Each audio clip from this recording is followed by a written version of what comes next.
Hi అండి, అందరూ ఎలా ఉన్నారు? ఈరోజు వీడియోలో అయితే మేము ఇప్పుడు ధర్మస్థల మెయిన్ టెంపుల్ దగ్గర నుంచి ఉడిపి వెళ్ళడానికి స్టార్ట్ అయ్యామండి. ఇప్పుడు ఉడిపికి వెళ్ళే దారిలో ధర్మస్థల టెంపుల్ నుంచి 3.5 కిలోమీటర్ల డిస్టెన్స్లో, అంటే ఉడిపి వెళ్ళే దారిలో రామాలయం ఒకటి ఉందండి. చాలా ఫేమస్. ధర్మస్థలాలో చూడవలసిన ప్రదేశాల్లో రామాలయం కూడా ఒకటి. మేము వెళ్ళే దారిలోనే ఉండడం వల్ల, అంటే ఉడిపి వెళ్ళే దారిలోనే ఉండడం వల్ల దాన్ని కూడా చూసుకొని వెళ్దాము అనే ఉద్దేశంతో ఇప్పుడైతే రామాలయానికి స్టార్ట్ అయ్యాము. ఈ రామాలయము ధర్మస్థల ఆలయానికి, మెయిన్ ఆలయానికి 3.5 కిలోమీటర్ల డిస్టెన్స్లో ఉంటుంది. చాలా బాగుంటుంది. ఇదేనండి రామాలయము. ఇప్పుడైతే రామాలయం దగ్గరికి వచ్చేసాము. ఈ రామాలయము సీతాన్వేషణ సమయంలో రాముడు కొంతకాలం, అంటే సీతను అన్వేషిస్తూ అన్ని ప్రదేశాలు తిరుగుతున్న సమయంలో రాముడు కొంతకాలం ఇక్కడే ఉన్నాడని పురాణాల ప్రకారం చెప్తున్నారు. అయితే కొన్ని ప్రత్యేక దైవశక్తులు కలిగిన సాధువు నిత్యానంద స్వామి వారు తన ధర్మస్థల యాత్రలో, ఆయన యాత్రలు చేస్తూ ఉన్నప్పుడు ధర్మస్థల చేరిన తర్వాత ఒకరోజు రాత్రి అక్కడ నిద్రిస్తున్నప్పుడు రాముడు కోసం ఆయనకు ఒక ఆలోచన వచ్చింది. ఈ ధర్మస్థలకి రాముడు వారు కూడా వచ్చి వెళ్ళారు కదా, సో ఇక్కడ ఒక రాముడి కోసం ఒక ఆలయం లేదా ఒక మందిరం ఉంటే బాగుంటుంది అని ఆయన భావించారు. అయితే అక్కడ ఎలాంటి ఆలయాలు ఏమీ లేవు. బ్రహ్మానంద సరస్వతి స్వామీజీ మాట్లాడుతూ ఏం చెప్పారు అంటే, అప్పుడు ఈ ఆలయాన్ని నిర్మాణం అప్పుడు ఇక్కడ ఎలాంటివి లేదు, చిన్న నిత్యానంద ఆశ్రమం తప్ప ఏమీ లేవు. సో రాముల వారికి ఆలయాన్ని ఈ ప్లేస్లోనే కట్టిద్దాము.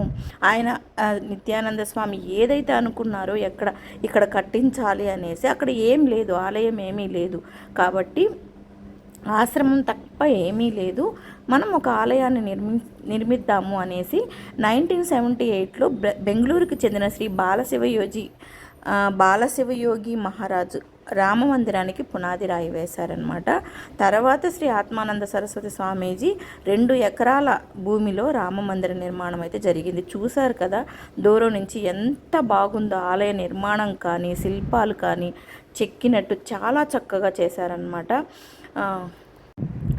తర్వాత 2007లో ఈ మందిరం యొక్క ప్రతిష్ట, స్వామివారి ప్రతిష్ట, బ్రహ్మకలశోత్సవము 54 రోజుల పాటు ఘనంగా చేసి ఈ ఆలయానికైతే ఒక రూపాన్ని తీసుకొచ్చారు. గుడి ఇప్పుడు చాలా పవిత్రమైన ధర్మస్థలం వచ్చిన వాళ్ళు ప్రతి ఒక్కరూ చూడాల్సిన ప్లేసెస్లో ఈ రామాలయం కూడా ఒకటనమాట. ఈ రాముడికి 36 గర్భగుడిలతోటి పూజ స్థానం, లోపలంతా చాలా టెంపుల్స్ ఉంటాయి. చిన్న చిన్నవి స్టెయిర్స్గా కట్టారనమాట. లోపల రాముల వారు, లక్ష్మణ వారు, అలాగే సీతాదేవి పాలరాతి విగ్రహాలతో చేయబడి ఉంటాయి. ఇంకా గర్భగుడి డిజైన్ కానీ అంతా కానీ నేను వీలున్నంత వరకు చూపించడానికి ట్రై చేస్తాను. అంటే స్వామివారిని కూడా చూపిస్తాను వీలున్నంత వరకు, అంటే లోపలికి వెళ్ళాక అవైలబుల్ని బట్టి అనమాట. ఇంకా లోపలంతా ఎలా ఉంటాయంటే తమిళనాడు, రాజస్థాను, అక్కడక్కడ దూర ప్రదేశాల నుంచి ఆంధ్రప్రదేశ్, మహారాష్ట్ర, కేరళ, తమిళనాడు, ఇలా వేరే వేరే దగ్గర నుంచి గ్రానైట్లు కానివ్వండి, శిల్పాలు, చెక్కిన శిల్పాలు, బొమ్మలు అవన్నీ వాళ్ళు ఇక్కడికి తెప్పించుకొని ఇక్కడ నిర్మాణానికైతే కంప్లీట్ చేశారు. 3 అంతస్తుల నిర్మాణం ఉంటుందండి.